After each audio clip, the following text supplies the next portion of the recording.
So we are the Little Big Partnership. This is some research that we pulled together exclusively for this. This is a world premiere. You're the first people to set eyes on this. Thank you for the excitement. We are a consultancy, a research and insight and strategy consultancy specialising in the kids and family space. So we help brands understand how to better engage with children and family through our ongoing understanding of children. Hopefully we can give some insight into what they do and how they work and what children are all about. And this year I really wanted to focus on creativity, and I wanted to share with you guys creativity and kind of what that means in a space with digital tools in. So what is creativity? Now, Lego have defined creativity as the creativity is the ability to create ideas, artifacts that are new, surprising and valuable. There are many, many ways that you can define creativity, and actually research has far cleverer people than me have defined it in a number of different ways, but really they kind of pull out a lot of these key elements. So innovative, new, original thinking, imaginative, productive, all these types of words kind of come out. So I used the Lego one because I thought it was a really nice articulation.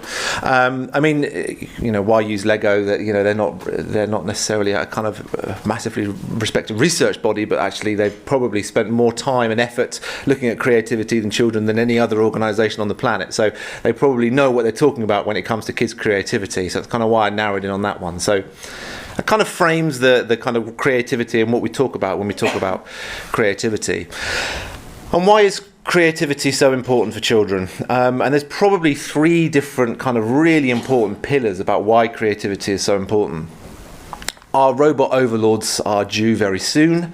Sooner or later, all of our jobs will be taken up by robots and artificial intelligence. You know, and as much as this is kind of, there's a humour to that, there's a sense of reality to that. You know, a lot of the times we talk about the jobs that we're teaching our children today are the jobs that probably won't exist in 15 years' time, and actually the jobs that they'll be doing in 15 years' time don't exist today. So we need to make sure that we're giving them the right set of skills and the right tools to enable them to enter the workforce productively in the future, and where we think that probably things like robotics and artificial intelligence will take some of the skills and the roles, there's probably a sense that creativity, and it's believed that a sense that creativity is one of those innate human things that actually probably can't be replaced by robots, at least hopefully in our children's lifetimes. So, you know, there's this sense that we need to make sure that we're giving children a broader set of skills that don't just rely on you know, kind of a lot of logic-based stuff.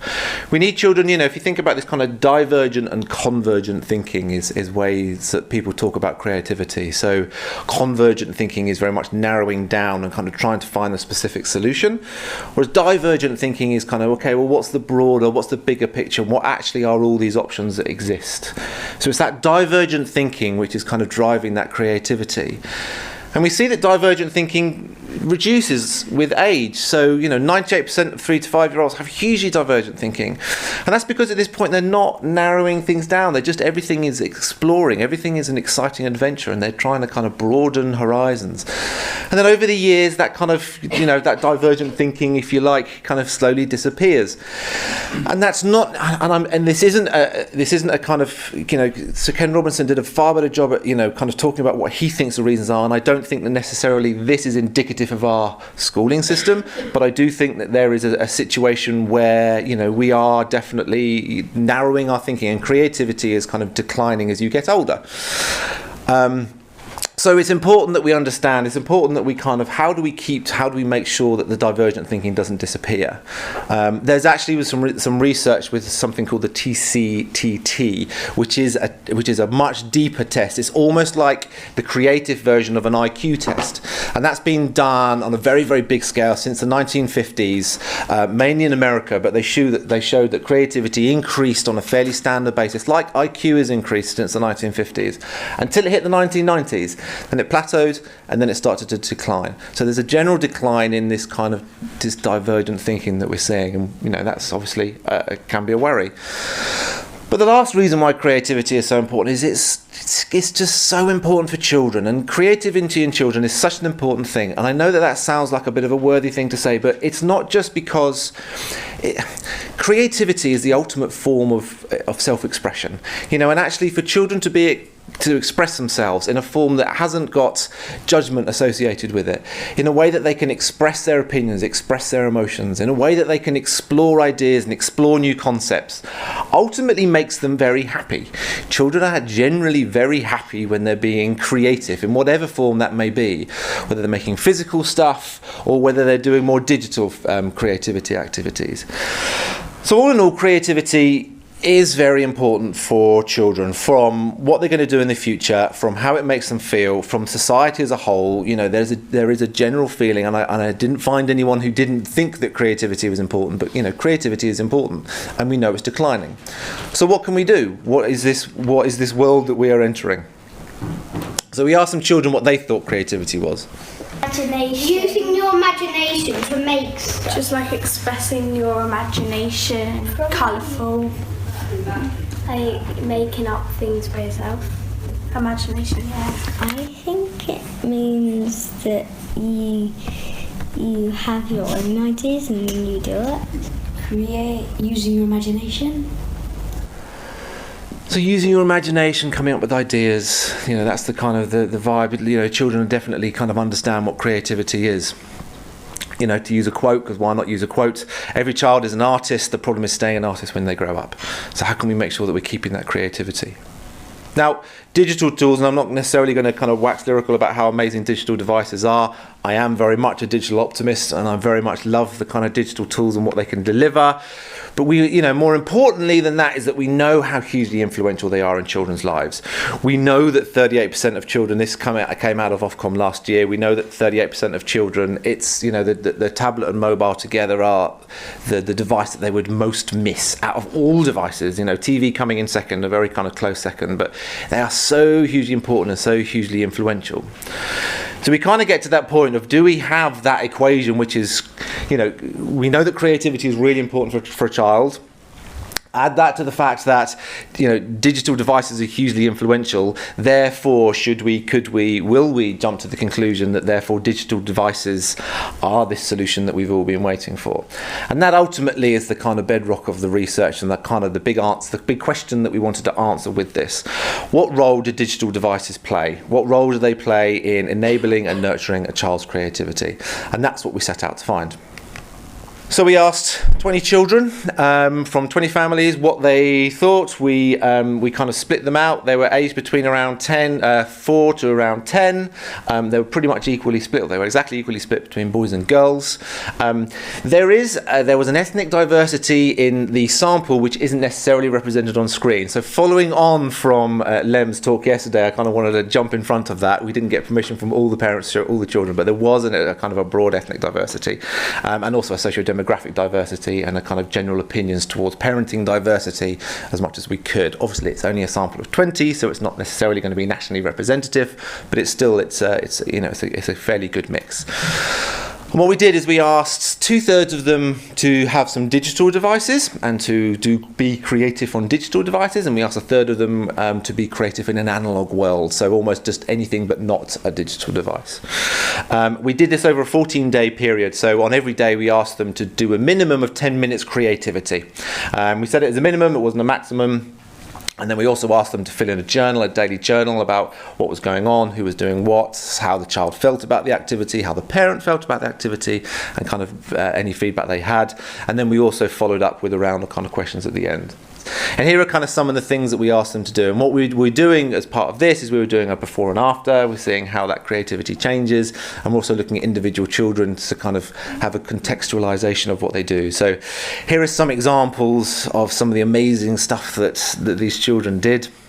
And actually this one's quite a good example of what I spoke about earlier with creativity and children wanting to use creative output as a way of expressing it and understanding their emotions. This is a child who had a bad day, so she just wanted to draw this kind of progression between her day and how she was feeling good, and then she slowly kind of started feeling bad and she wanted to kind of express that. from the kind of exciting to the standard, so we're kind of across the board, we had a whole bunch of different creative outputs. So what do digital devices bring to the party? Again, this is a bit of a listicle, some good honest clickbait as it was mentioned before, but here it is. Here is the kind of the top 7 things that we think that digital devices bring to the party, as it were. Number 1, quick and easy to start. We gave the families that were in our analog group, if you like, we gave them a box of craft and arts and pens and paper, and we gave them a whole bunch of stuff to kind of be creative. And then one of the great things about a tablet is it's there, it's always ready, it's always quick. Actually there's a lot of admin involved in just general pen and paper creativity, but any form of creativity, whether it's loom bands or hammer speeds, or whether it's even things like instrument play, obviously not in things like just general imaginative play, but the kind of physical creative tasks require some admin. And we also found a lot of time that parents, that when we gave them the digital devices, it was very much child-induced. So a lot of the children would kind of go, oh, can I do my creative thing now? And, let me go and get the tablet. And so it's much, much easier to kind of get straight in. So that kind of quick and easy start, digital devices are great at that. The second thing was it made children proud, and actually we think it made them almost disproportionately prouder of their output on digital devices than on physical devices. So here's a short video to talk through some of what we're talking about. Happy and proud of what it is. I can make a good one. That's a trumpet. Wait. Well done. It makes make you feel happy, and proud. I feel happy because they can say, well done, I think she spent a lot of time on this, that looks really good. I think very proud actually, because I think you can get quite a nice result, quite a professional result relatively easily from digital. So there's a sense that one of the kind of bigger things that digital bring is this guided creativity. If you look at something like hammer speeds or loom bands, they kind of have that same mentality where you're kind of almost giving children a structure within which to be creative, and that really helps children to create something quite quickly which they can be very proud of, whereas with just normal pen and paper, or with kind of those broader just here's an instrument, just kind of play it, their output they weren't necessarily pleased with. Children are hugely aware of the quality of their output. They will do a drawing. My son, bless him, has been trying to do a picture to send into Blue Peter. He desperately wants to be on that board, and he desperately does stuff. And at the end of it, he never sends them in because he's just not proud of them. He just doesn't think they're good enough to go up on the Blue Peter board. And so that sense of kind of pride in what you do is so important for intrinsic motivation to start a creative task. If you don't think what you're going to do at the end of it is going to be that good, you're not going to be that motivated to start in the first place. And there are some very creatively confident children. There are very creatively confident children who are more than happy to sit down and just try stuff. But there are also a lot of children that aren't confident in their creativity. And actually what digital tools do is enable them to I guess, create something that they can be proud of quickly. So give them 10-15 minutes on a digital device and they can create something that they are super happy with. And here are some of the kind of examples of what the parents are saying. It was like, look at this, Grandma, I've made some animals, I've made a rainbow, I've made some poppies, I've made some, they were so positive and so enthused about their output. I genuinely thought that this would actually be one of the things that was negative about digital, that because it wasn't a physical object, because it didn't have that tangibility of a bit of paper, because you couldn't put it on the fridge, that it would somehow lose its importance and lose its value. But we didn't see that in the research. We actually saw that they were equally as proud, if not slightly more proud, for the amount of time, effort that they put into it. We were quite cruelly, for one child, we kind of intimated that we might have to delete all of their artwork off their digital device and throw away all of their paper products. They were more than happy for us to throw away their physical products, but they had a little bit of a freak out when they thought that we were going to delete their digital products, and we had to quickly explain that actually we can probably get around that doesn't need to be the case. So they're very, very protective about these because they're creating stuff that they're proud of.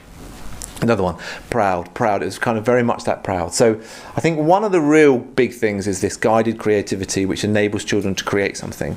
And that guided creativity, what's so good is it can start off with very restricted, kind of restricted creativity, it sounds like a kind of misnomer in some respects, but where you're kind of saying, well, here's a couple of things and you can do that, and then slowly but surely you can take those stabilizers off, you can make things freer.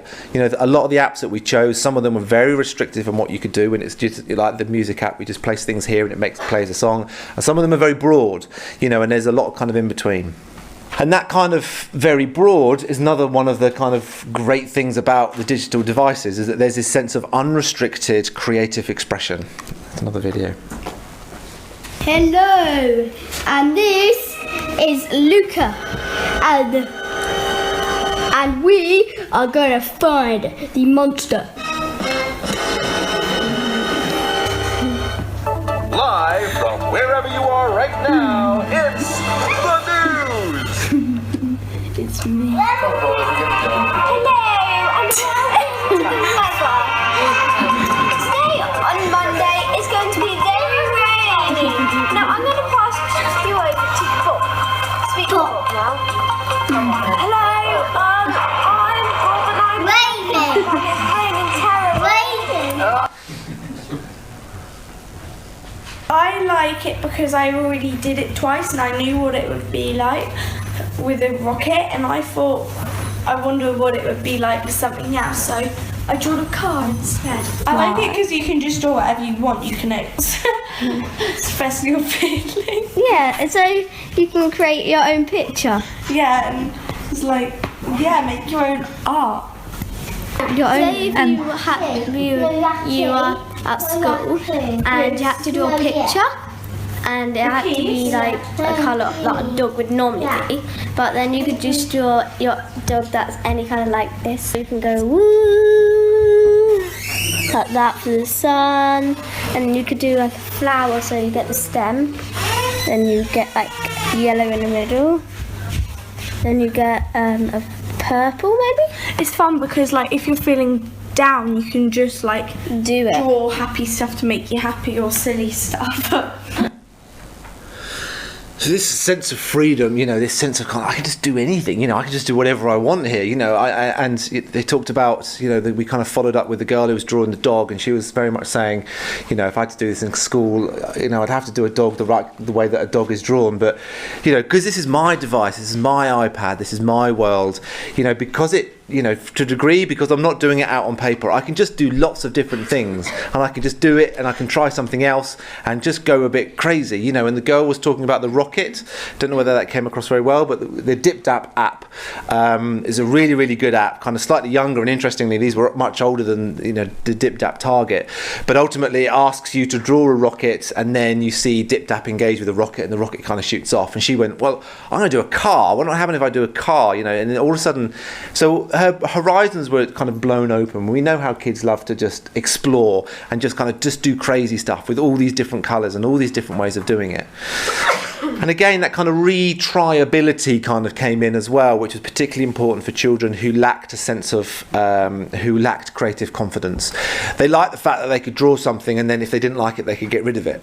Or they liked the fact that they could draw something and realise, I've planned this a bit wrong. Okay, I can, undo. I can redo this now. I can change, And they felt that the physical world, if they're drawing on a bit of paper, it's like throw it in the bin. It's a kind of frustrating moment, but the constant ability to kind of change and to retry and just do again and do again and do again, really helped with children who felt less confident about their creative expressions.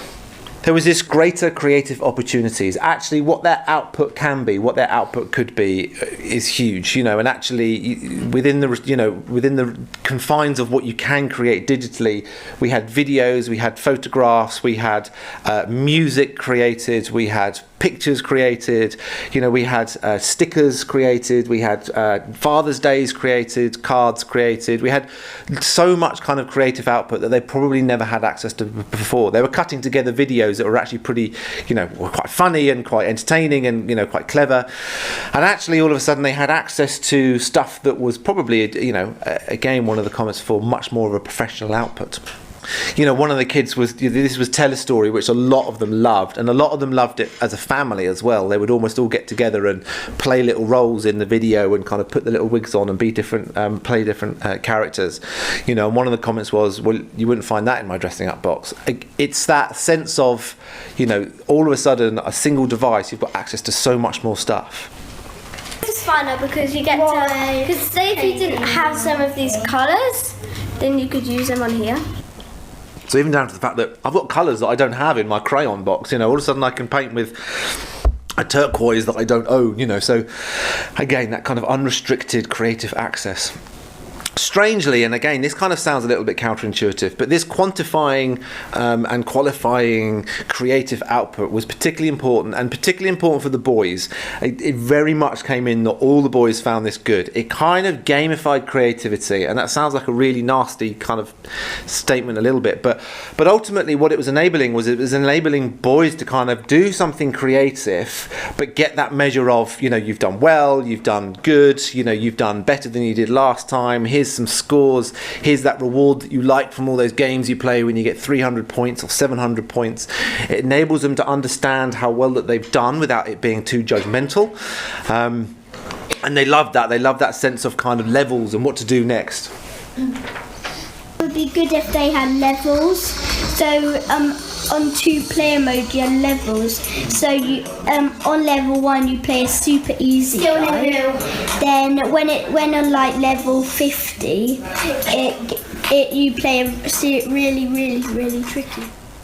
So I love that kind of game sense that you get with creativity. So again, kind of making creativity slightly more quantified. All the boys loved that. This was the feedback from one of the parents. You've got points, don't you? Yeah, that's the one. I love that. That really worked for my son. He created a song and it was worth however many points, and he can rank his performance. And that as a kid that just really wants to kind of know, okay, this is what I'm doing, this is how I'm doing. And you don't get that with the kind of physical world. They're very much self-judgmental, they kind of look at something that they're creating physically and kind of go, I do like that, I don't like that. So again, it kind of really works, particularly for the kids who lack a certain amount of confidence and want some feedback on their creativity. And obviously with an app like this you create for children, you would only give positive reinforcement of their activity, and so it can only help to encourage them to do more and to be better.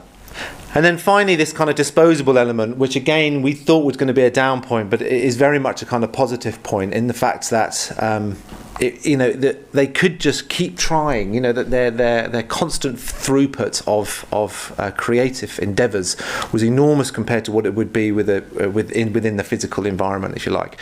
They were just constantly creating stuff, and they just kept on going and kept on going. And they'd do a video and they'd save the video and they'd do something else and they'd do a song and they'd create a new song.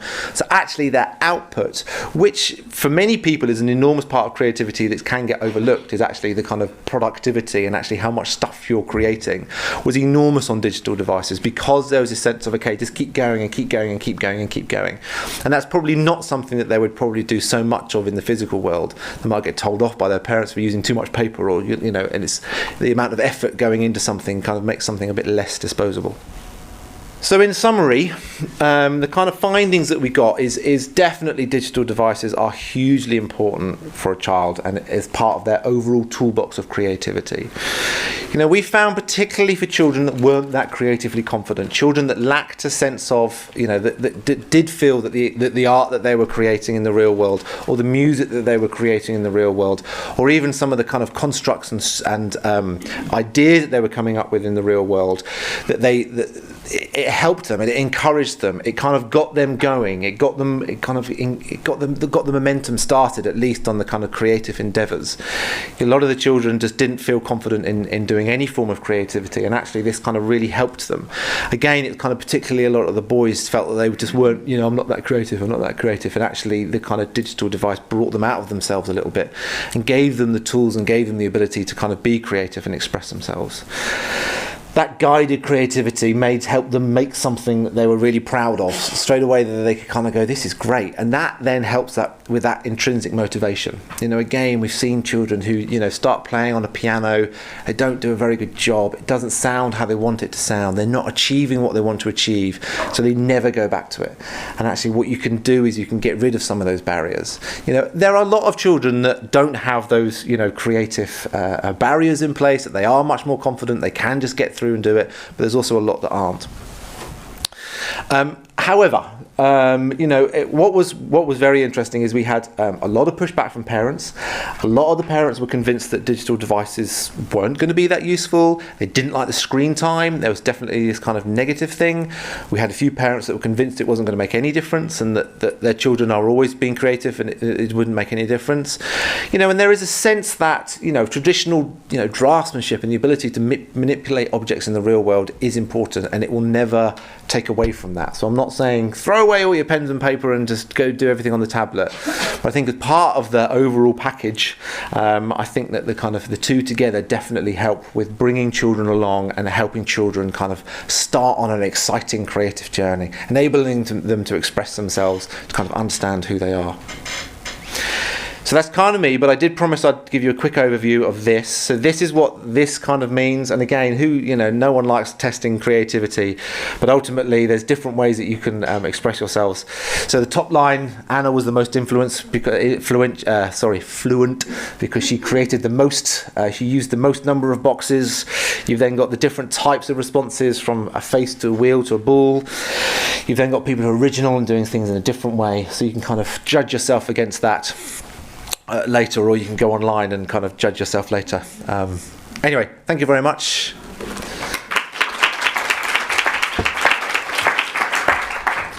I think there's a couple of minutes for questions.